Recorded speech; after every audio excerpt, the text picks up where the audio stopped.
Bro ನಂದು ಬಿ.ಕಾಮ್ ಆಯ್ತು bro. ನಾನು ಇನ್ನು ಮುಂದೆ ಹೈಯರ್ ಸ್ಟಡೀಸ್ ಮಾಡಲಾ ಅಥವಾ ಯಾವ್ದಾದ್ರು ಜಾಬ್ಗೆ ಹೋಗ್ಬಿಡ್ಲಾ ಬ್ರೋ ಬೆಸ್ಟ್ ಬ್ರೋ. CA ಮಾಡಿ ಬ್ರೋ.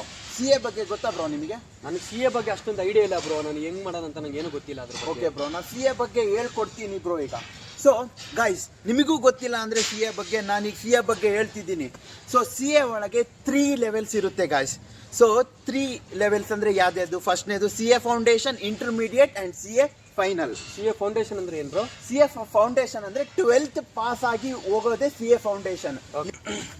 ಬ್ರೋ ನೀವು ಮಾಡಿರೋದು B.Com. ಸೊ B.Com ಆದಮೇಲೆ ನೀವು ಡೈರೆಕ್ಟ್ ಎಂಟ್ರಿ ರೂಟಿಂದ ನೀವು CA ಮಾಡ್ಬೋದು. ಹೇಗೆ? ಇಂಟರ್ಮೀಡಿಯೇಟ್ ನೀವು ಅಡ್ಮಿಷನ್ ಆಗಿ ಆಫ್ಟರ್ 8 ಮಂತ್ಸ್ ನೀವು ರಿಜಿಸ್ಟ್ರೇಷನ್ ತೊಗೊಂಡು ಎಕ್ಸಾಮ್ ಬರಿಬೋದು. ಗೈಸ್, ನೀವು ಏನಾದರೂ B.Com ಎಕ್ಸಾಮ್ ಡಿಗ್ರಿ ಆದಮೇಲೆ ನೀವು CA ಡೈರೆಕ್ಟ್ ಎಂಟ್ರಿ ಮೂಲಕ ಹೋಗ್ಬೋದು.